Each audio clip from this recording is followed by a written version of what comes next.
Check 1212. It's the Y2K collector, and reselling is dead. Either that or resellers are just waiting for the next president. I'm really not sure. It seems that everything is all up in the air, and after going out today and doing a little perusing at the shopping malls, at the retro game stores, at the GameStops and thrift stores, it seems like there's this I don't know, something in the air, something that's causing people to kind of sit and wait, and it is impacting sales across the board. Now, me personally, I have been able to make some sales, thankfully. I have been able to sell a good amount of games. I've worked my way up to around 600 in sales over the past couple weeks, so not too bad. Just moving some things out of the collection that I really didn't need. I was finding some doubles, so I was glad to get those doubles out of the collection. So where I'm at now is just in a space where I'm getting ready for the final quarter of the year. We're going into pretty much the last week of September, and then starts the final quarter, the fourth quarter, and there's so many things happening. And I kind of just want to talk about some of the macro factors that could be impacting the gaming market, the retro gaming market, what's happening in the gaming market, some of the news that we're seeing just around the economy, and just how all of these things come together in the mind of a consumer, which is what I am, right? Obviously, I don't have all of the information or all of the facts. I mean, it would take a ton of research to know everything that's happening in all aspects of the market, everything that's happening from a political standpoint, an economic standpoint, but just going off of some of what you generally hear in the news and what you may happen to catch in the newspaper. I think these are some of the things that are shaping people's ability or willingness to spend on the non-essentials. So just to start with some of what's going on just at a higher level within the economy, we're going to have a new president real soon, no matter how you cut it, because our current president just isn't eligible to run again. So by default, we will have someone different sitting in that seat. And regardless of who it is, we know that they're probably going to steer the ship in a different direction from what it's been on. Now, that has a whole myriad of implications that I'm not even going to get into on this channel, because we're really just looking at this through the lens of buying video games, right? But that's one thing that definitely has people on the fence about spending money, period. On the flip side of that coin, we're also in a place where for those of you who may not know, the Fed has decided to cut interest rates again. And so, that interest rate is going down. I think we're at 5% now. I'm sure there'll be more cuts before the end of the year. And in a nutshell, all this means is that it's easier to get money, and money is cheaper. Cheap money means that the stock market goes up, which is why we've seen all new highs in the stock market last week. And for someone who owns assets, you're having a great time, right? Whether you own real assets like real estate, valuables, collectibles, real property, or you own paper assets in the form of stocks, bonds, mutual funds, whatever the case may be.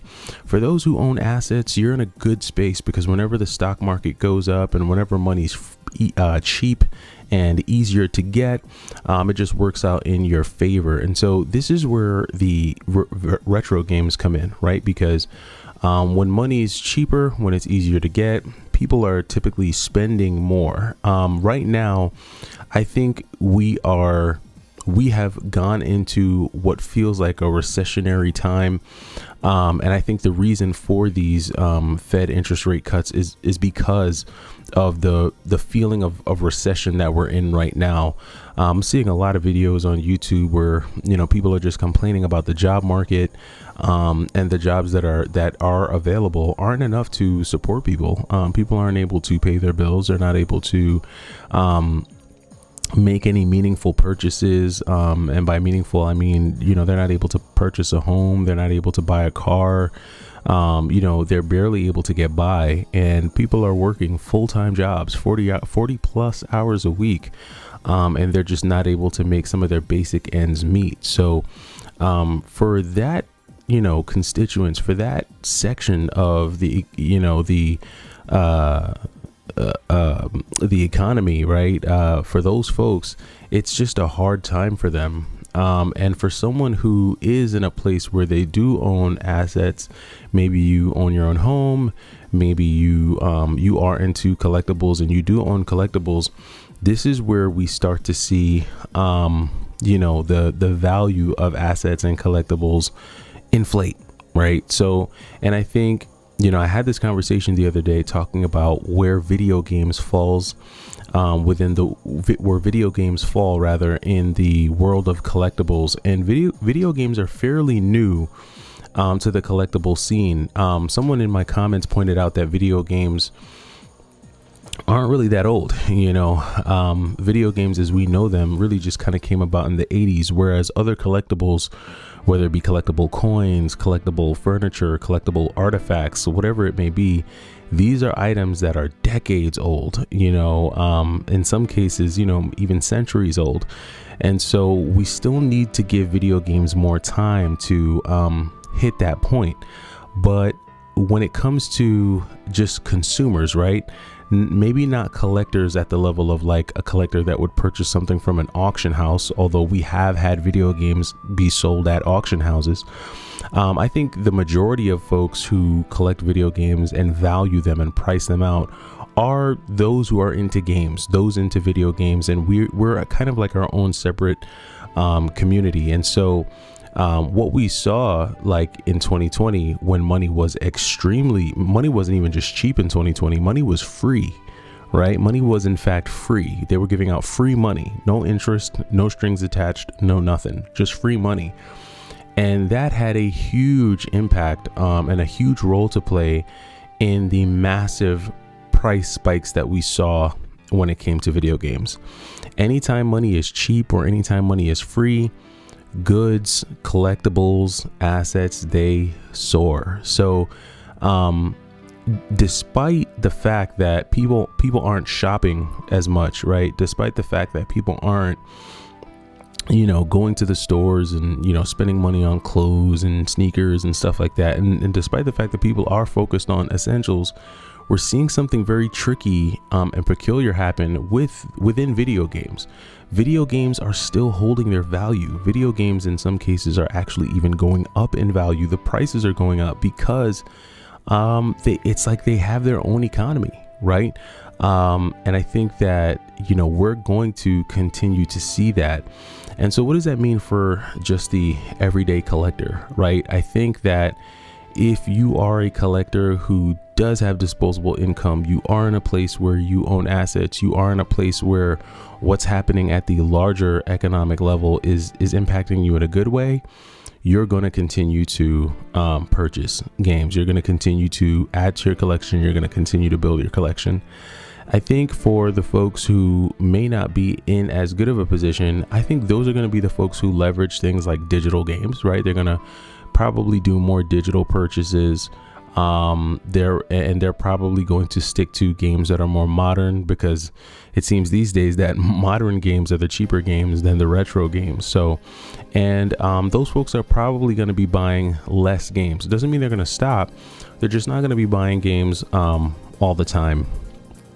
Not only that, I don't think you're going to see as many in-game purchases, right? The DLCs, the treasure boxes, or whatever they're called, with all the DLC and the extra packs and the extra skins and all the extra stuff. People aren't going to be spending that kind of money on that. I think, more and more people are going to be looking for value, and they're going to be trying to get into video games that give them the full experience straight out of the box. And it's unfortunate, but today we're not getting that. We're not getting a situation where, a lot of, game players are getting the best and most robust experience from the games that they're purchasing today. Usually you have to wait for a patch, an update, something to happen for the game to be fixed, or for you to get the full experience. And so this might be a good reason why some folks, depending on who you ask, they may turn to consoles and games and systems that do give them that full experience straight out of the box. And really nothing does that better than retro. And so, despite everything that's happening in the economy, I think we're still going to see retro games continue to perform, regardless. People are still going to be into them. People are still going to be buying them. And it is what it is. And even if you removed, and this is just my thought process, even if you removed all of the casual buyers, all of the speculators, all of the onesies and twosies who might pick up a game just purely for nostalgia's sake, even if you removed those folks, I think there's a strong enough collector community when it comes to retro video games to keep that market up. I think there's enough folks that are committed to retro games to keep it afloat. I think, and that's partially because when you think about a new Switch game that gets released, you're talking about millions of copies that are available. When you start talking about retro games, retro games doesn't need millions and millions of people in the community to keep it up. You really don't need that many, because a lot of the more highly sought after games, a lot of the games that folks will really be spending money on are limited anyway, right? There's only so many copies of, a particular game. Even if you want to talk about a game like Earthbound, who I know that there's a lot of copies of Earthbound, but even with the however many copies of Earthbound that were produced, because we're 30 years from when that first came out, I would guesstimate, right? I could be wrong. Someone could let me know, someone who knows more, but I would have to say that at least half of that inventory is wiped off the face of the planet. So again, I say all that to say that retro gaming, the hobby, the community, the niche, the market, the economy of retro games, it does not need as many participants as the overall video game industry or community, because like I said, if you just had 100,000 people or even 200,000 people looking for a Super Nintendo, and I could be wrong, but in my opinion, I feel like that would be enough to keep the economy of Super Nintendo games and systems alive and kicking.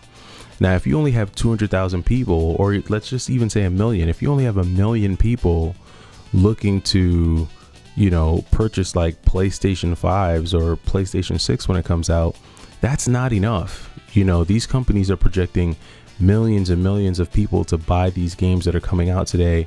They're projecting millions of people to buy, the consoles, the video games, the accessories, to keep that gaming ecosystem afloat. And I just don't think the retro community needs as many participants to remain viable and for the values to stay high. And if we're going to talk about retro games as a collectible, and we're going to compare it to things like baseball cards and basketball cards, things like comic books, you don't need a huge population of comic book collectors to keep that hobby afloat, because the more rare ones, the ones that everyone wants, those are rare anyway. Only a few people have them anyway. And it's almost like those markets, those collectible markets, like baseball cards and like comic books and sports cards, they're almost built and designed to keep the best items rare, because the best cards are like a 1 of 1 or like a 1 of 10 or a 1 of 5. So I mean, at this point I'm just rambling, I'm just spitballing thoughts just with what I think is happening out here. But overall, I think that there are a lot of factors impacting just the psychology of spending at this point. And again, I think if you're someone who's into the retro gaming community, you're going to continue to spend, buy, so on and so forth. As for everything else, things like newer systems like Sony's PlayStation 5 Pro or clothing or the movies or vacations, just whatever you want to, think about. I think those things are definitely in trouble.